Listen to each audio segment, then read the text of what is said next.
Bonsoir à toutes, bonsoir à tous. C'est un petit peu solennel, je le sais, j'en conviens.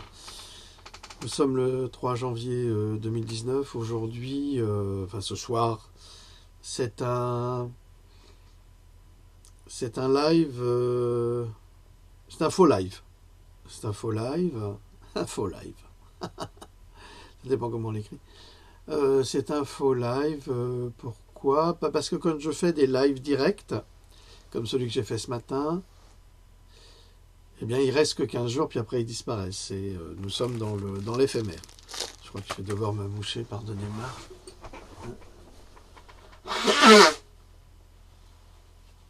Elephant Man, c'est dans la famille. Bah oui, on appelait mon père Yumbo parce que il avait des oreilles décollées, on l'appelait l'éléphant. Ah, que j'adorais, mon papa. Euh, ouais, donc il est préenregistré, mais je serai là ce soir pour répondre éventuellement à vos questions. C'est ce qu'on avait discuté, Pascal et moi, et hier à ce propos euh, concernant le live, pour que je puisse être présent, répondre à vos questions et ne pas me consacrer qu'au travail d'enquête. Je me suis trompé tout à l'heure avec Jean-Michel. Enfin, à propos qui fait les montages. Les montages, c'est Richie, Jean-Michel s'occupe du live. Enfin, je mélange tout, moi, les prénoms. Mais c'est mes amis quand même. Hein. Bon, aujourd'hui, on va parler d'un sujet très, très, très, très grave. Très, très grave, qui est le cancer. Qui est le cancer, et on va s'apercevoir que c'est une belle arnaque, tout ça. Ça ressemble beaucoup à Macronescu, tout ça. Aux mêmes attitudes, c'est du business. C'est pas. Et les médecins ont une part de responsabilité, malheureusement importante. Alors, on n'arrête pas de parler des criminels de guerre, c'est vrai, il y en a beaucoup. On parlera bientôt du criminel Macron, on en parlera, pour avoir fait éborgner, pour avoir arraché des mains, pour avoir massacré, gazé son peuple. Ça, on en parlera, il sera jugé pour ça, j'en ai la conviction. Ou alors il lui arrivera un grand malheur, que je ne lui souhaite pas, parce que je souhaite de malheur à personne, mais le mépris qu'il accorde à la société humaine française est tel que cela me semble assez inévitable. Quand on déteste ainsi le peuple, enfin les gens, les humains, c'est que on a véritablement un problème. Et c'est vrai que c'est un pervers narcissique, absolument, mais c'est aussi un sale gosse. Passons, je ne suis pas là pour parler de cet immonde personnage. Je crois qu'on n'a jamais détesté autant un individu, mais il ne faut pas aller dans la détestation, justement. Il faut plutôt aimer son prochain. Mais j'ai quand même du mal, lui et son équipe. Ah oui, alors Eratum, je me suis laissé prendre ce matin par ces journaux parodiques que je déteste. Je vous maudis, Nord-Presse et puis les autres. Vous êtes vraiment des bons à rien.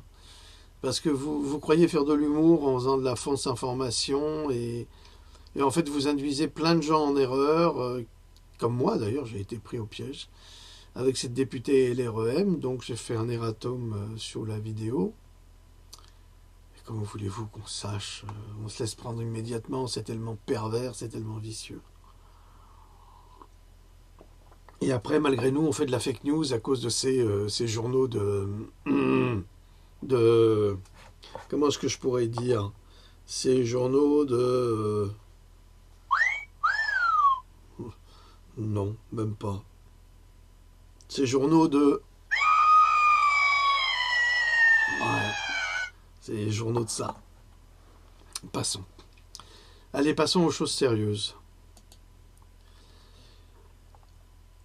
Le cancer est une maladie que personne ne souhaite développer aujourd'hui et pourtant personne ne pourra prétendre y échapper dans la société dans laquelle nous vivons.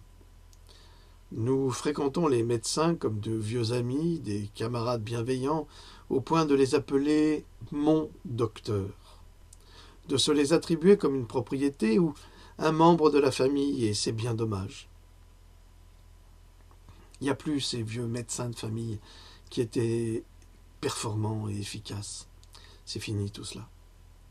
La dernière fois que j'ai vu un médecin, c'était il y a plusieurs années, et je l'ai salué en lui disant « Au plaisir de ne plus jamais vous revoir, sans la moindre animosité, docteur. » Et en effet, je ne l'ai jamais revu.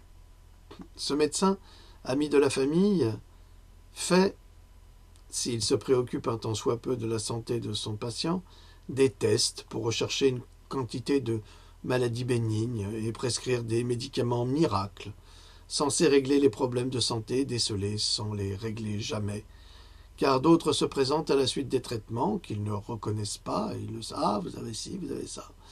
Mais ça permet d'engranger des petits bénéfices médiocres, mais qu'importe. C'est une réaction en chaîne de la destruction organisée de l'organisme, mais le médecin fait rarement un test pour déceler un éventuel cancer, pourtant essentiel. Est-ce que votre médecin de famille vous a-t-il fait un test? Si ça est le cas, vous le noterez sous la vidéo. Est-ce qu'on a fait faire des tests à vos enfants? Est-ce que vous êtes testé régulièrement pour vérifier? J'ai déjà évoqué le cas du bon sens. Eh bien, même nombre de médecins ne l'ont pas, ce bon sens. Pire, les médecins les plus autoritaires ne l'ont jamais eu. Oui, parce qu'aujourd'hui, on a une nouvelle race de médecins qui arrive. C'est vraiment une race. Je suis désolé de devoir en parler ainsi, mais il y a des médecins absolument extraordinaires. J'en connais, ils sont admirables, admirables. Et puis vous avez d'autres médecins qui sont des personnages absolument, alors hommes et femmes, obtus, fermés sur eux-mêmes, dogmatiques, autoritaires, sans la moindre logique scientifique, à répéter bêtement ce que leur labo leur donne comme dossier à lire et à apprendre par cœur, à répéter bêtement les intentions d'une sécurité sociale qui retire aux médecins le droit même de soigner.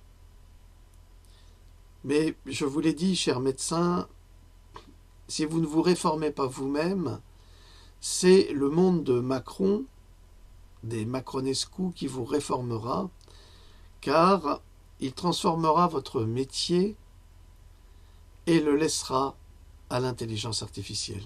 On se soignera chez soi bientôt. On sera en visioconférence et puis on posera les questions à un androïde qui nous répondra. Voilà. Et puis qui nous enverra par Internet notre ordonnance que nous irons prélever à la pharmacie numérique du coin, qui scannera le document, et puis comme on aura une puce RFID, eh bien ça retirera immédiatement les sommes dues, puis ça nous donnera le médicament. Ça va être une société sordide qui va se préparer. Alors peut-être les médecins ont-ils trop à gérer pour s'occuper des vrais problèmes de santé de leurs patients, ou simplement la sécurité sociale leur impose justement de ne pas faire des tests trop coûteux et inutiles selon elle. Posons-nous la question de savoir si aujourd'hui il existe des tests qui détectent un cancer avant qu'il ne soit suffisamment développé, avant qu'une tumeur ne soit découverte et que l'on découvre qu'elle se développe sans être détectée depuis plusieurs années, disons entre 7 et 10 ans. En effet, les tumeurs cancéreuses se développent secrètement, silencieusement, à l'intérieur du corps humain, sans que personne ne s'en rende compte. Et quand on déclare, quand on diagnostique un cancer, souvent, il est trop tard. Ça veut dire qu'il y a une lacune, il y a un profond défaut de cette médecine générale aujourd'hui qui ne tient pas compte de tous ces facteurs qui sont essentiels. Et pourquoi elle n'en tient pas compte? Mais parce que les médecins ont besoin d'argent et que 10 minutes par patient, ça suffit. Comment voulez-vous en 10 minutes qu'un médecin fasse un diagnostic raisonnable? C'est impossible. Les médecins que je connais prennent toujours entre 3 quarts d'heure et 1 heure. pour le même prix. Jean de Pélichy, lui, bon, je ne sais plus s'il le fait encore, mais pour un premier patient, il prenait 4 heures. 4 heures. Ben oui, comme ça, il avait une radiographie totale de l'individu, de son état, il avait tous les documents, et ça lui permettait ainsi de diagnostiquer avec une grande intelligence et une grande efficacité les pathologies de ses patients. Et d'ailleurs, Jean est pour moi un Hippocrate de la médecine au XXe siècle. C'est une référence absolue. Il a soigné les plus grands, les hommes politiques aux plus jeunes. Enfin, aux plus jeunes, quand je dis les plus jeunes, à des personnes qui n'étaient pas connues, comme il le fait au quotidien depuis plus de 50 ans. Donc des médecins extraordinaires, il y en a, ça existe. Donc, ce qui implique que le médecin responsable de la santé de son patient a été négligent, aveuglé, mais par quoi? Si la tumeur s'est développée entre 7 et 10 ans. Le profit, la peur de Big Pharma, le refus de la nouveauté, la fermeture à toute autre vérité scientifique que celle apprise à la faculté. Combien de parents témoignent des menaces proférées par ces médecins parce que pour protéger leurs enfants, ils refusent la vaccination? Le médecin doit-il être le représentant des laboratoires ou le garant de la santé de ses patients? C'est une question qui mérite d'être posée et à laquelle chacun répondra pour lui-même. Une autre question se pose, et celle-ci est fondamentale. Si l'on pouvait prendre des mesures pour prévenir le cancer de façon précoce et le combattre avant qu'il ne devienne incurable, cela deviendrait-il une pratique courante? La réponse, malheureusement, n'est pas logique, et je serais tenté de dire non à travers les faits que nous allons développer.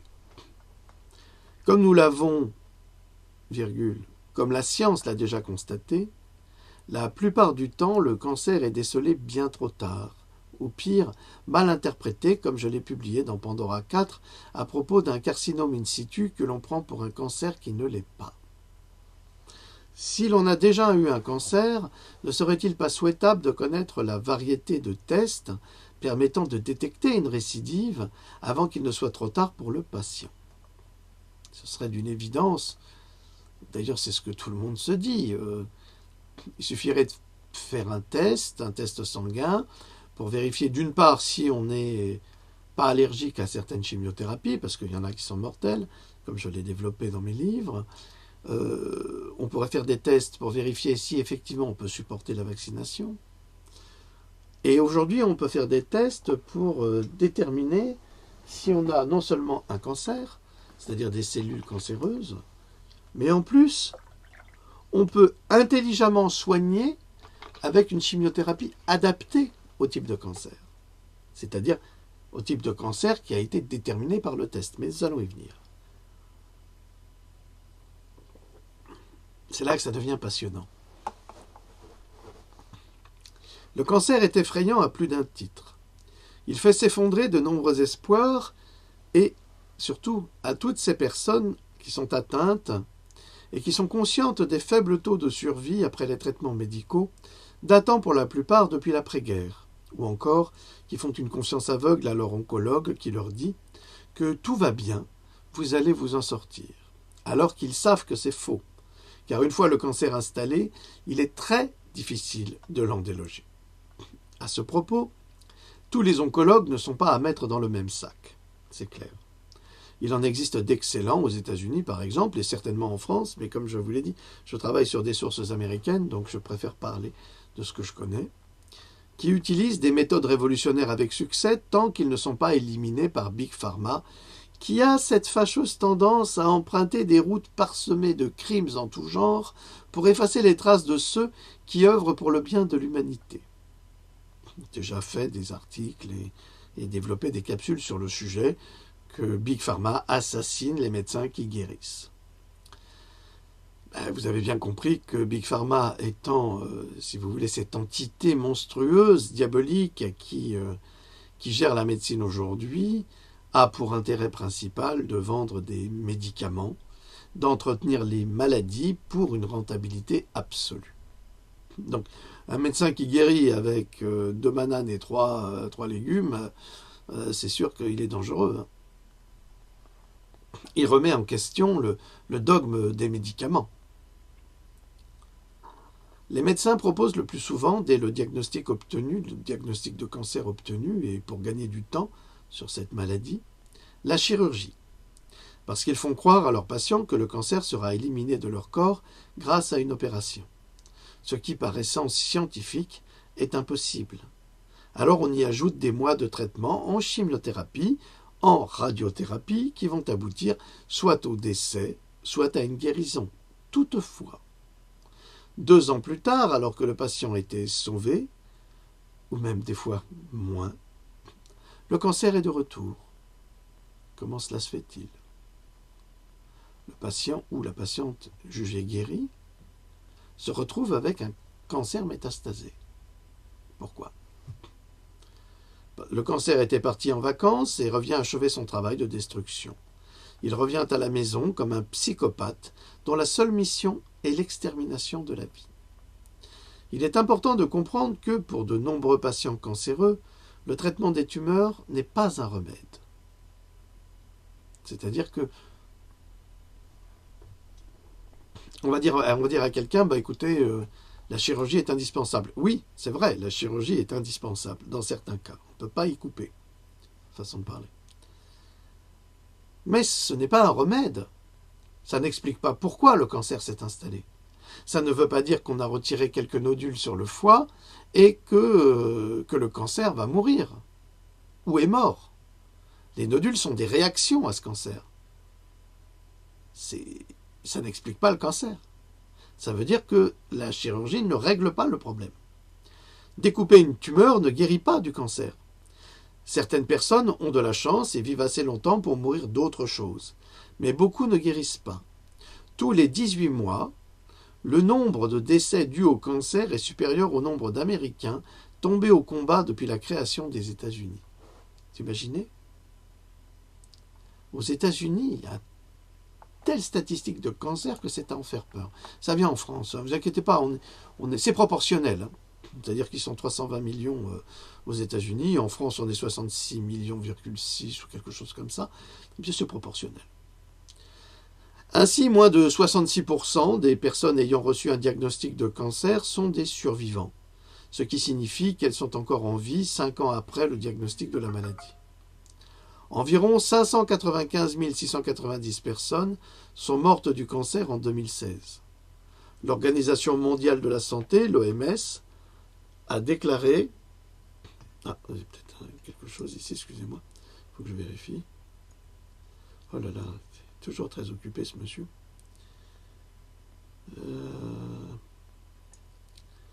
Ah là là là là, pardonnez-moi. Des fois c'est important, c'est pour ça. Je vérifie. Non, c'est pas important. Donc ainsi, moins de 66% des personnes ayant reçu un diagnostic de cancer sont des survivants, ce qui signifie qu'elles sont encore en vie 5 ans après le diagnostic de la maladie. Environ 595 690 personnes sont mortes du cancer en 2016 aux États-Unis. L'Organisation mondiale de la santé, l'OMS, a déclaré début 2014 que la poussée prochaine du cancer dans le monde serait un désastre humain imminent. C'est extraordinaire de le savoir, ça. Comme si on avait prévu. Christopher Wilde, directeur du Centre international de recherche sur le cancer, déclarait « Nous ne pouvons pas nous sortir du problème du cancer. La première apparition du cancer est généralement plus facile et plus efficace à traiter que les récidives, en particulier lorsque le cancer s'est métastasé. Une fois que cela se produit, les perspectives sont souvent très sombres. » Selon les déclarations du National Cancer Institute, bien que certains cancers puissent être soignés avec les traitements actuels, la plupart ne le peuvent pas. C'est pas moi qui le dis, hein. C'est l'Institut national du cancer aux États-Unis. Hein. Donc je reprends cette phrase.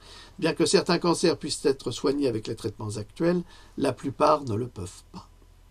Néanmoins, des traitements sont disponibles pour tous les patients atteints d'un cancer métastatique. Alors, bien que certains cancers puissent être soignés avec les traitements actuels, oui, ça veut dire très peu, en français, en langage clair, très peu de cancers peuvent être soignés avec les traitements actuels. car la plupart des cancers ne peuvent pas être soignés. C'est ce qui est dit là. Néanmoins, moustache en plus, des traitements sont disponibles pour tous les patients atteints d'un cancer métastatique. Heureusement qu'il existe des traitements très coûteux, parce que c'est entre 200 000 et 400 000 euros ou dollars la chimio, donc c'est avantageux. Alors, même si on sait que ça ne guérit pas, on l'utilise quand même. Monsieur Macron, Macronescu, veut faire beaucoup d'économies à la France, ben, qui commence par là, on fera énormément d'économies. Et puis les légumes, ça coûte pas cher. Si on développait une culture du bio, une véritable culture du bio, un potager dans les hôpitaux, qu'est-ce qu'on attend? Au lieu de donner des repas, mais c'est même pas digne de donner à un chien dans les EHPAD ou dans les hôpitaux. C'est vraiment un cauchemar, cette cuisine. Mais, je sais pas, faites des potagers biologiques et nourrissez vos patients avec de la nourriture saine. C'est la base. Je continue. En général, le but premier de ces traitements chimiothérapiques est de contrôler la croissance du cancer et de soulager les symptômes causés par celui-ci. Dans certains cas, le traitement du cancer métastatique peuvent aider à prolonger la vie. Cependant, la plupart des personnes décédées d'un cancer meurent d'un cancer métastatique. Alors, fermez les guillemets. Ça, c'est très très important. C'est très très important. Et ça, je l'ai déjà expliqué, j'ai déjà publié, que d'après les dernières études concernant la chimiothérapie, eh bien, les scientifiques ont constaté que, malheureusement, la chimiothérapie, mais on le verra après, mais je vais vous le dire comme ça, parce que il y a certains malveillants qui disent oui, ouais, il fait que lire son texte, il sait rien. Eh ben, il sait rien, puis il t'emmerde, puis voilà. La chimiothérapie, en fait, détruit les cellules du cancer à, allez, 70-80%. Le problème, c'est que ça ne sert à rien de détruire les cellules du cancer si on ne détruit pas les cellules mères. Or, la cellule mère, elle est quasiment immortelle. C'est-à-dire qu'elle a cette capacité, une fois qu'elle a été explosée à travers la chimiothérapie, elle s'est répandue dans tout le flux sanguin. Mais elle ne se voit pas. On est vraiment dans l'ordre de l'infiniment petit. Ce qui veut dire que les médecins ne voient pas que ces cellules mères sont encore présentes. Elles se cachent. Et c'est pour ça qu'ils concluent à une guérison totale. Mais c'est faux. Et c'est ce qui explique pourquoi la cellule mère va se reconstituer. Et comme elle a été transportée dans le flux sanguin à travers la chimiothérapie, qu'est-ce qui se passe? Eh bien, on va se retrouver avec des tumeurs un peu partout dans le corps. Et c'est ce qu'on appelle le cancer métastasé, avec des métastases. Et là, eh ben, on ne peut plus rien faire. En tous les cas, c'est très difficile d'agir parce que la chimiothérapie n'a pas fait son travail jusqu'au bout et a permis au cancer de se dissimuler et de se propager dans le reste du corps. Alors, ce n'est pas moi qui vous le dis, c'est un fait scientifique avéré qui a été publié aux États-Unis. Je cite toutes mes références, donc vous trouverez ça dans mes derniers livres, parce que ce sont des découvertes assez récentes d'ailleurs. Mais de toute façon, vous les trouvez dans tous les organismes de recherche sur le cancer aux États-Unis. Ils sont accessibles, tout le monde y a accès. Ce qui est formidable, c'est que ce qu'on sait aux États-Unis, on ne le sait pas en France. Les médecins ne sont pas informés, on se demande pourquoi. Big Pharma leur offre des conventions à Miami, ici et là, avec des amis, tu parles. Mais ils ne savent toujours pas. Je ne sais pas pourquoi, ou alors ils savent, mais ils ne veulent pas en tenir compte, ce qui est déplorable pour la santé des patients. Parce que mine de rien, un médecin sans patient n'existe pas. Un écrivain sans lecteur n'existe pas. Un youtubeur sans public n'existe pas. C'est pareil. Donc c'est quand même la santé des gens, c'est la vie des gens dont il est question ici. Souvent, le cancer n'est pas détecté quand il ne s'est pas propagé aux ganglions lymphatiques, aux os ou à d'autres organes, ce qui rend évidemment le rétablissement beaucoup plus difficile parce que dans le cadre d'une métastase, la cellule mère, elle s'est baladée où elle voulait. Elle veut aller sur le foie, elle va sur le foie. Elle veut aller sur le poumon, elle va sur le poumon. Que vous fumiez ou pas, hein, elle a été transportée. C'est ça qui explique pourquoi il y a des gens qui ont un cancer du poumon alors qu'ils n'ont jamais fumé. Bon, ça peut être aussi lié à d'autres facteurs, mais quand il est métastasé, bref. Saviez-vous que 80% des cancers du poumon ne sont détectés qu'à un stade avancé et que le cancer du poumon contribue à 27% de tous les décès par cancer? Ah oui, c'est un sacré filtre, le poumon. En outre, 85% des cancers du pancréas sont diagnostiqués tardivement, de même que 63% des cancers du palais. On ferait un test sanguin, on le saurait immédiatement et on pourrait traiter les gens. Mais comme, étrangement, selon les hôpitaux universitaires, on traite comme ci ou comme ça, quelque part, si vous tombez dans un hôpital où on va traiter par la chimiothérapie alors qu'on sait qu'elle ne fonctionne pas, autant pas se faire soigner par eux. Hein. Je sais pas, c'est mon avis personnel. Je le partage. Il est donc nécessaire d'effectuer un test sanguin pour vérifier si le sujet, après son premier traitement, est désormais sans cancer. La question: pourquoi un test sanguin? Parce que la plupart des gens qui ont été guéris d'un cancer à travers une chimiothérapie ont encore des cellules souches cancéreuses provenant de la tumeur d'origine en circulation dans leur corps et que ces cellules sont la clé et l'origine des métastases, comme je vous l'ai expliqué. Il existe donc un test réalisé par le groupe RGCC. Je vous demande de le noter parce que vous trouverez la référence dans le prochain bouquin, mais pour l'instant je ne vais pas la mettre là parce que ça ne sert à rien. Qui utilise un procédé breveté pour récolter et cultiver in vitro dans une boîte de pétri. Alors une boîte de pétri, vous avez déjà vu, hein, c'est ces boîtes rondes que les scientifiques ont. Toutes les cellules cancéreuses en circulation isolées dans un échantillon de sang. Alors, l'objectif, c'est détecter les signes précoces de cancer, aider à la surveillance des cancers existants, produire un profil individuel de médicaments chimiothérapiques et de substances naturelles pouvant être utilisées pour obtenir les meilleurs résultats de traitement. Ce test détermine si des cellules cancéreuses sont détectées, puis passe au niveau supérieur et mesure la sensibilité des cellules cancéreuses à des agents chimiothérapiques spécifiques et à de nombreuses substances naturelles. En d'autres termes, le test crée un plan de traitement personnalisé en identifiant quels médicaments et quelles substances naturelles fonctionneraient pour le cancer et lesquels seraient une perte de temps, d'argent et de vies humaines. Ce test qui n'est pas remboursé par aucun organisme de santé, on se demande pourquoi. C'est là qu'on voit la parfaite complicité des autorités sanitaires et de la sécurité sociale qui sont imbriquées dans un trafic auprès des laboratoires, parce qu'ils s'entendent les uns et les autres, pour favoriser uniquement certains types de traitements et pas d'autres. Par exemple, on pourrait guérir le cancer avec des fruits, des légumes, avec un régime alimentaire précis. Mais ça ne rapporte rien. On le sait. Alors qu'est-ce qu'on fait? C'est pas compliqué.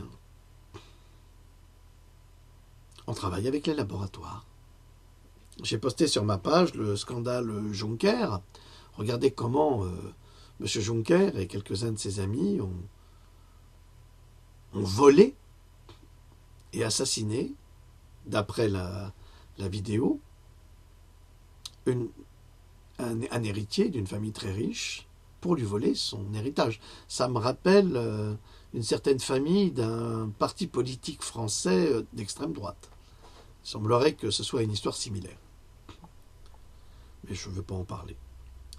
Aux États-Unis, les compagnies d'assurance ne remboursent aucun test qui n'ait été approuvé par la Food and Drug Administration et qui n'appartiendrait pas au NCCN, le National Comprehensive Cancer Network, ce qui implique que ce test n'est pas remboursé par les organismes de santé publics puisqu'ils ne l'ont pas breveté. En clair, ils ne gagnent rien sur ce test, donc il n'est pas valable, ni reconnu. On peut s'interroger sur ce point, car il a été prouvé récemment que la chimiothérapie élimine les cellules cancéreuses à hauteur de 70% et laisse les cellules mères se reconstituer dans le corps, ce qui explique les nombreuses récidives métastatiques. Ainsi, si un médecin, après une chimiothérapie, affirme que son patient est guéri, sans avoir réalisé ce test sanguin, c'est qu'il ment. C'est grave de dire une chose pareille. Ainsi, si un médecin, après une chimiothérapie, affirme que son patient est guéri sans avoir réalisé ce test sanguin, c'est qu'il ment. Car il ne peut pas le savoir. Ce qui explique pourquoi ce type de médecin déclare ne pas comprendre les récidives de cancer chez leurs autres patients traités et pour cause. Donc, ce test nous permet de déterminer avec exactitude si oui ou non le ou la patiente sont toujours atteints d'un cancer après la première chimiothérapie. Il n'y a aucun autre test scientifique qui peut nous apporter cette réponse. Eh bien, si un médecin dit « oui, c'est bon, vous êtes guéri », j'ai eu l'exemple d'une amie dont la belle-sœur, dont la belle-sœur avait eu un cancer et avait été soignée par chimiothérapie. Alors on lui a annoncé qu'elle était guérie. Elle était tellement heureuse, cette femme, elle a invité toute sa famille au restaurant, elle a repris son travail, 2 mois après, récidive, métastase, décès. Si on avait fait ce test sanguin sur cette femme, peut-être ne serait-elle pas décédée. Mais en tous les cas, les médecins oncologues qui lui ont annoncé qu'elle était guérie, alors ont non seulement menti, mais ont fait montre d'une grande incompétence. C'est très dur de dire cela quand on n'est pas médecin et quand on constate qu'il n'y a aucun bon sens et aucune raison dans ces médecins-là.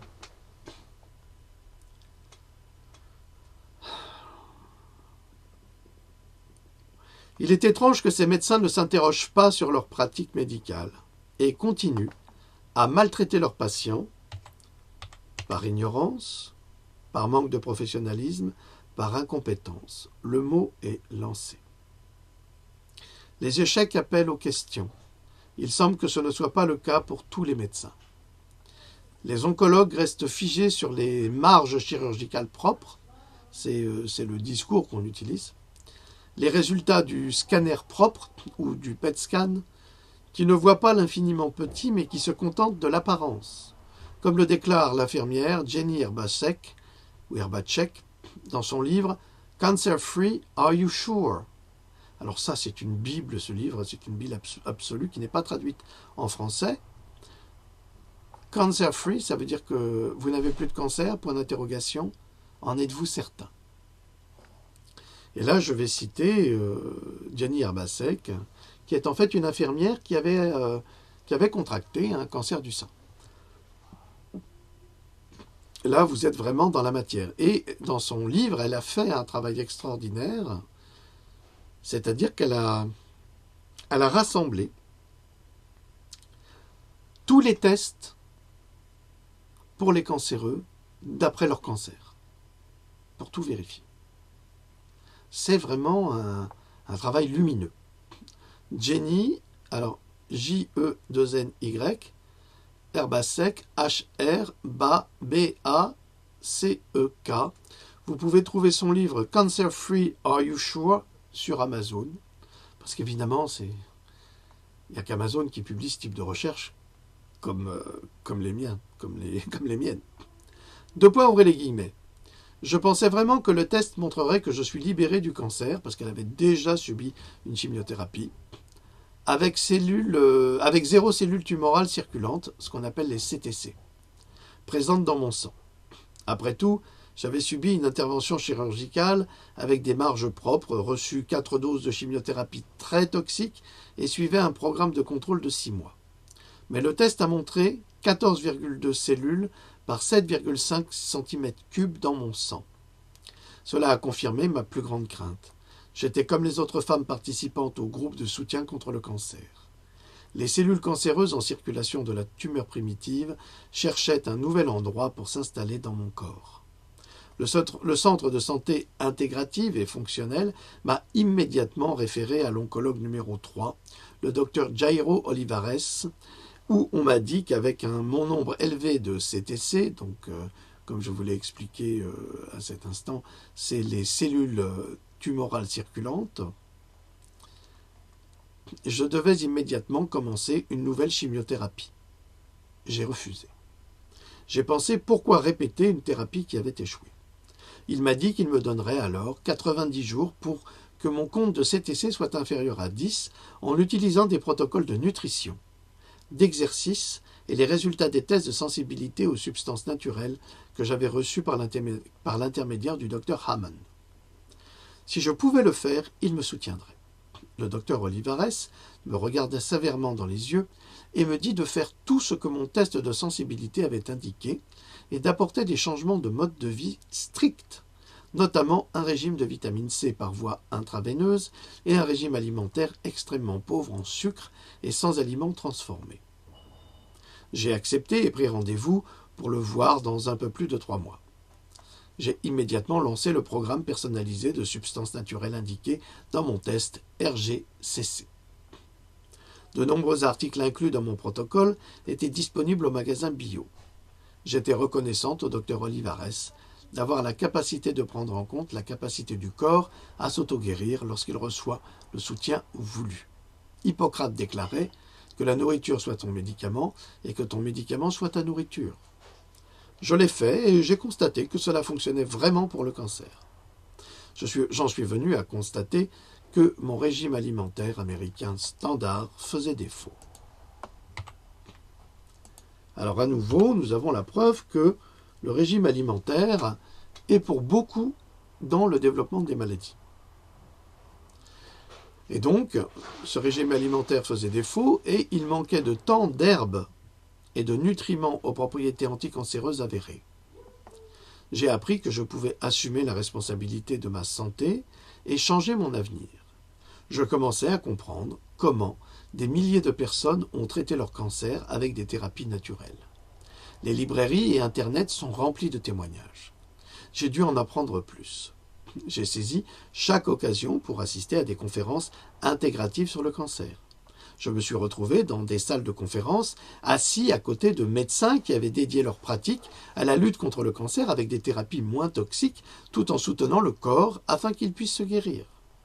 J'ai parlé à chaque participant qui parlait avec moi et j'ai parcouru les salles d'exposition, c'est-à-dire de conférences, au cours de mes recherches. Pardon, c'est de ma faute, c'est mal rédigé. C'est pas des salles de conférence. J'en profite, je corrige. Au cours de mes recherches, j'ai découvert davantage sur ce qu'est le cancer et sur la manière de le détecter rapidement à l'aide de nombreux tests différents. Et c'est l'objet de ce livre dont je vous ai parlé. J'aurais aimé les connaître des années avant mon diagnostic.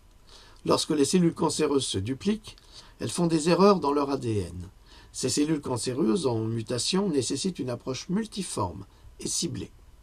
De brillants biologistes, scientifiques et médecins travaillent loin des côtes des États-Unis et ici même dans notre pays sans le bénéfice de milliards de dollars recueillis au prix des groupes comme l'American Cancer Society. Ce que ça veut dire, c'est que toutes les associations du cancer qui vous demandent de l'argent pour faire des recherches, elles ne font pas ce type de recherche. C'est ce qui est dit là. Elles cherchent autre chose. Puis ils ne trouvent pas, bien sûr.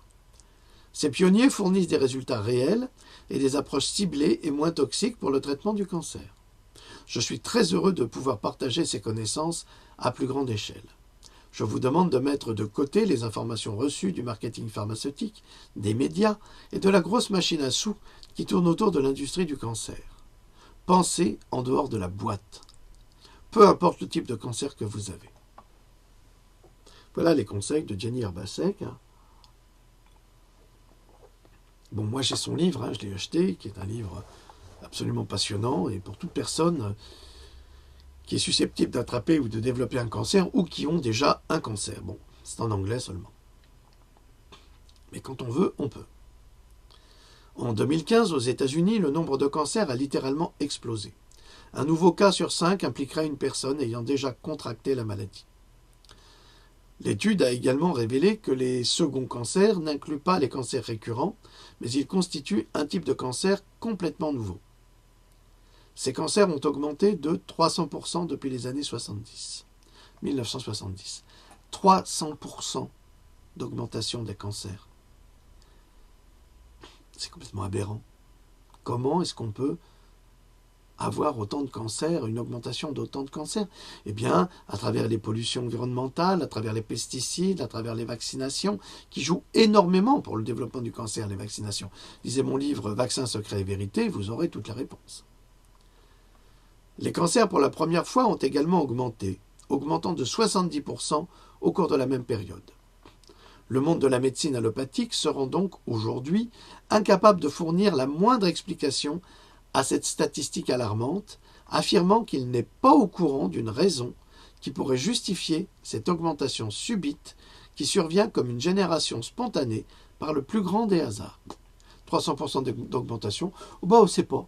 On ne sait pas. Alors, on est toujours là à nous balancer des études scientifiques, à des fausses preuves, enfin du blabla, et ça, ils ne sont même pas capables d'expliquer pourquoi il y a autant de cancers. Pourtant, c'est quand même incroyable. Des chercheurs en sciences humaines, parce que je ne suis pas un chercheur scientifique, nous y arrivons, par déduction, logique, même par statistique. Mais non, eux, ils ne sont pas capables, ils ne savent pas, eux. Le cancer devient un hasard pour certains médecins. Étrangement, le hasard n'existe pas en science, qui y voit une intervention extérieure. Absolument. Je vous rappelle tout de même que 4 médecins ont été assassinés à Miami, il y a quelques années, pour avoir fait une découverte fondamentale dans un vaccin, dans les vaccins. Ils ont découvert que les laboratoires ajoutaient une enzyme qui s'appelle la nagalase. Je vous en ai parlé, je l'ai écrit, j'en parle souvent. Cette nagalase est une enzyme qui va bloquer le système d'autodéfense de l'organisme. Et ça veut dire que ça cible exactement les macrophages qui sont censés se développer pour détruire le cancer. En conséquence, qu'est-ce qui se passe? En conséquence de quoi? Eh bien, à partir du moment où vous êtes vacciné et qu'il y a la nagalase à l'intérieur de ce vaccin, eh bien, s'il y a aussi des virus du cancer dans les vaccins, ce qui a été prouvé, eh bien, vous développez un cancer sans avoir la possibilité de permettre à votre organisme de fabriquer ses propres défenses. C'est très, très pervers. Et après, ils nous disent qu'ils ne comprennent pas comment se fait-il que les chiffres du cancer, les statistiques du cancer augmentent de 300%. Ben, c'est pourtant... Il faudrait, est-ce que quelqu'un le fera? Il faudrait simplement faire une prise de sang pour vérifier si on a cette enzyme nagalase dans le corps. Parce que il est impossible que le corps crée cette enzyme. Elle a été fabriquée artificiellement. C'est sordide, n'est-ce pas? Le hasard se justifierait par la longévité accrue et le risque de contracter la maladie. Le cancer serait donc une maladie de vieux. Et pourtant, comment explique-t-on la présence de plus en plus nombreuse d'hôpitaux spécialisés dans les cancers infantiles? Mais il n'existe aucune statistique dans les années 80 et 90 confirmant le développement du cancer chez les personnes âgées, justifiant une telle augmentation à cause de leur longévité. Alors, on est habitué à tous les mensonges du gouvernement, de Big Pharma, des banques, enfin, tout le monde ment. Tout le monde ment, dès qu'il y a du fric à prendre, on va mentir. Et là, pour expliquer cette augmentation, on dit oui, bah, c'est parce que la durée de vie s'est allongée, alors quand ils sont vieux, ils développent un cancer. Mais ils n'expliquent pas pourquoi les enfants sont leucémiques. Ils n'expliquent pas ça. On sait pourquoi ils le sont. Ils sont vaccinés très tôt, de plus en plus tôt, de plus en plus de vaccins, de plus en plus de toxines, de neurotoxines, de virus. L'alimentation étant cauchemardesque également. Donc on ne va pas favoriser la bonne santé, ça c'est clair. Si la génétique tente d'expliquer le cancer par l'hérédité, sans apporter de preuves formelles de près ou de loin, l'environnement, la nourriture, l'eau que l'on boit, l'air que l'on respire, les vaccins injectés de force à nos enfants, les traitements médicaux, tous ces facteurs peuvent contribuer bien davantage au développement du cancer. De nouvelles recherches indiquent que les pesticides, les métaux lourds, les imitateurs d'hormones tels que le BPA ou le BPS, ainsi que d'autres contaminants environnementaux, ont une influence considérable sur les risques de cancer. La fourberie est d'accepter que les exploitations agricoles utilisent les pesticides les plus toxiques et vendent leur production sans tenir compte de la toxicité de celle-ci. Car le pesticide ne se voit pas, donc le consommateur ne le sait pas, tout comme l'oncologue, donc le médecin qui va soigner un cancéreux, ne sait pas. Il ne sait pas, tant qu'il n'a pas fait des tests scientifiques, il ne sait pas si le cancer a disparu. Et ce n'est pas les scanners qui suffisent, c'est pas ça. Ce sont des analyses sanguines biologiques. S'ils ne les font pas, et comme c'est pas reconnu, eh bien, il ne peut pas affirmer, il ne peut pas s'engager même sur sa vie pour dire que sa patiente ou son patient est guéri, alors qu'il le fait. Il y a donc une escroquerie manifeste de la part du corps médical. Je suis désolé d'en arriver là, mais c'est le constat que quand on va chez un professionnel, on va chez un garagiste professionnel, celui-ci répare la voiture. Si la voiture n'a pas été réparée par ce garagiste professionnel et qu'elle cause un accident mortel à la suite d'une mauvaise réparation, on va attaquer le garagiste pour faute professionnelle grave. Or, aucun patient qui fait une récidive métastasée du cancer ne va attaquer son médecin. Pourtant, il a une responsabilité là-dessus. Pourquoi n'a-t-il pas fait ce test? Donc, à chaque fois maintenant qu'un médecin fera une chimiothérapie à un patient et qu'il dira et qu'il considérera que le patient est guéri, qu'il s'engage à déclarer qu'effectivement le patient est guéri. Parce que, en fait, qu'est-ce qu'il fait? Il ne fait que vendre la chimiothérapie d'un laboratoire et gagner de l'argent dessus. Donc, ils commettent, ces médecins-là, des fautes professionnelles graves qui entraînent la mort de leurs patients. Pour ne pas avoir vérifié dans le flux sanguin si toutes les cellules cancéreuses avaient effectivement été détruites. Ah là, il ne faut pas qu'ils nous disent on n'a pas les outils. Les outils, ils existent. Vous tapez sur Internet, vous trouvez immédiatement les cliniques qui font ce test. Vous les trouvez.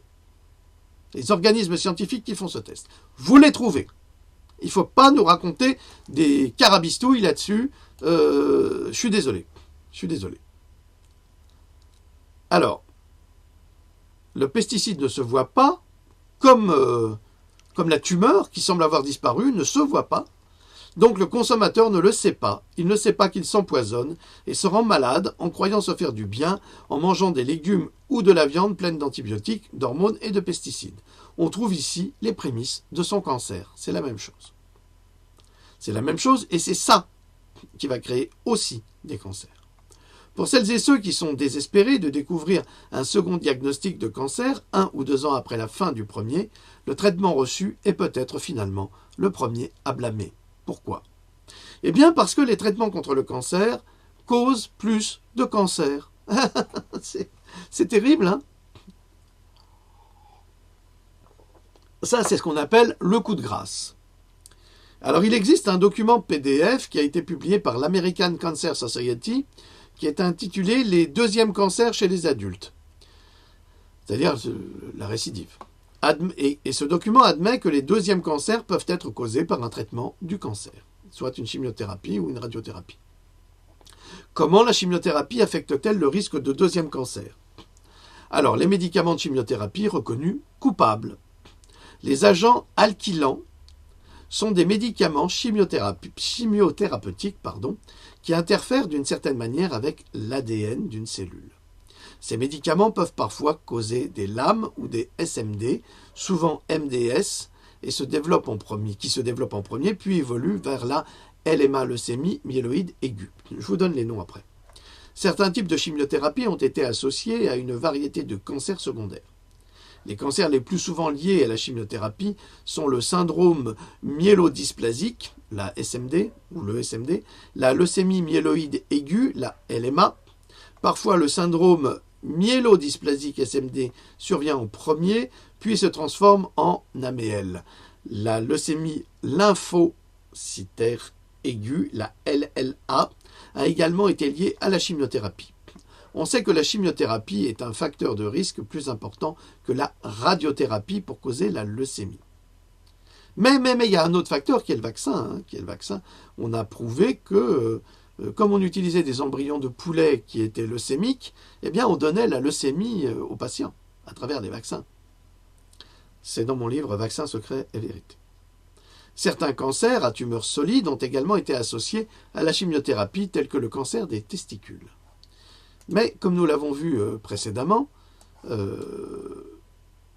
la chimiothérapie, en règle générale, va créer tout type de cancer à partir du moment où elle va transporter les cellules souches, donc les cellules mères, partout dans le flux sanguin qui vont se reconstituer là où elles seront. Les agents alkylants sont utilisés pour arrêter la croissance des tumeurs par le cross-linking, mais certains sont connus pour causer la leucémie. Alors, je vous donne les chimiothérapies. Alors, il y a le méclorétamine, le chlorambucil, le cyclophosphamide ou cytoxane, modèle déposé, le melphalane, la lomustine ou CCNU, la carmustine, BCNU et le busulfan. Le risque augmente avec des doses de médicaments plus élevées, une durée de traitement plus longue et une intensité de dose, on l'a déjà dit, plus élevée. Des études ont montré que le risque de leucémie commençait à augmenter environ 2 ans après le traitement avec des agents alkylants, c'est-à-dire 2 ans après le traitement chimiothérapique, en général, ça revient. Et qu'ils atteignaient son maximum ou leur maximum après 5 ou 10 ans, puis diminuaient. Donc quand on a passé les 10 ans, là on peut se dire qu'on est vraiment sauvé, mais juste avant on ne peut pas, non. On peut pas. Bon, si on fait ce test, RGCC, on le saura tout de suite. Malheureusement, les SMD et la leucémie qui se développent après un traitement avec des agents alkylants ont tendance à être difficiles à traiter. De plus, la radiothérapie est reconnue comme une cause potentielle de cancer il y a de nombreuses années de cela déjà. Selon l'ACS, qui admet également que la plupart des types de leucémie, y compris la leucémie myéloïde aiguë, la LMA, la leucémie myéloïde chronique, LMC, et la leucémie lymphoblastique aiguë, peuvent toutes être causées par des radiations. Je vous rappelle que je crois que c'était l'hôpital d'Épinal qui avait été attaqué par les patients atteints de cancer parce que l'imbécile qui était en charge de bombarder les malades s'était trompé dans son dosage et il avait hyper bombardé les patients, à outrance. Il les avait brûlés. La plupart des cancers causés par la radiothérapie se développent quelques années à peine après avoir été irradiés, la maladie atteignant son sommet entre 5 et 9 ans après l'exposition. De même, la chimiothérapie des médicaments a également été associée à différents types de cancers secondaires. C'est réjouissant. Oui, je vous ai dit, c'est réjouissant, le cancer.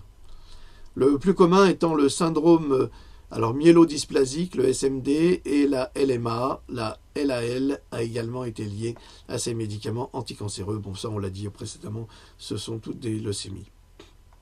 Les médicaments anticancéreux causent au moins 40 000 nouveaux cas de cancer chaque année aux États-Unis.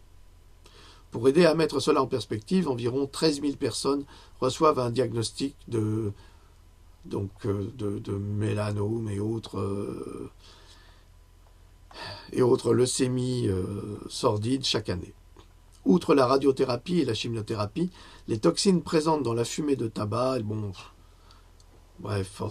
passons, ça c'est des détails, ça casse, si vous voulez, ça sert à cacher la responsabilité des médicaments chimiothérapiques. Bon, je vais passer ce détail et je vais quand même terminer sur une note positive. Alors, n'oublions pas que l'industrie du cancer est l'une des entreprises les plus lucratives au monde.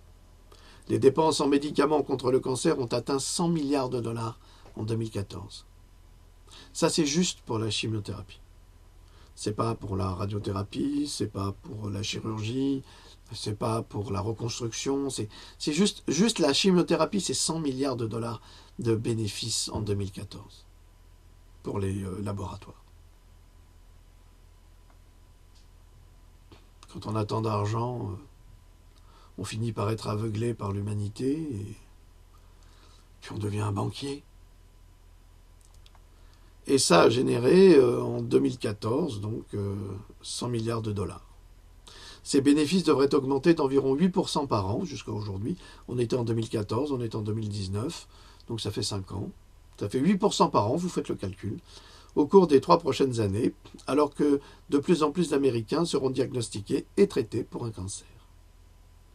Maintenant, on va terminer sur cette note positive, parce que c'est bien de dire la vérité sur la chimiothérapie, c'est bien de dire que l'industrie du cancer est une industrie criminelle, mais il existe un pourcentage de cette industrie qui fait bien son travail. Alors que de nouvelles thérapies se développent comme l'hyperstimulation électrique en nanosecondes, qui tue les tumeurs cancéreuses, elle tue en 10 minutes les tumeurs cancéreuses du foie. Cette nouvelle approche pourrait même guérir du mélanome qui a augmenté de 50% ces 10 dernières années. Le miracle de cette technique est qu'elle amplifie la réponse immunitaire sur les parties cancéreuses, ce qui est à l'opposé de la chimiothérapie. Voilà, donc on a expérimenté une nouvelle technique qui est absolument pas invalidante, puisque cette technique permet de balancer des microfréquences, comme le faisait Royal Rift en 1936 avec son microscope à plasma et à fréquence, et on fait exploser les cellules cancéreuses sans blesser, opérer ou quoi que ce soit le patient. Sur ce, on va arrêter là. Je vous souhaite une très très bonne soirée. Je vous remercie de m'avoir écouté. On a terminé sur une note positive, c'est déjà une bonne chose. Il y a encore de l'espoir. Maintenant, quand tu as trouvé, c'est en Amérique que ça se passe, cette méthode, quand tu as trouvé cette méthode en France, je ne sais pas. Je ne suis pas le dépositaire de ces brevets, je ne suis pas directeur d'hôpital, je n'ai rien à gérer. Moi, je vous fais passer cette information. Après, c'est à vous de gérer votre maladie comme vous le pourrez. Ce qui n'est pas évident. J'en ai parfaitement conscience. Donc je vous remercie, je vous dis à très très bientôt. Salut.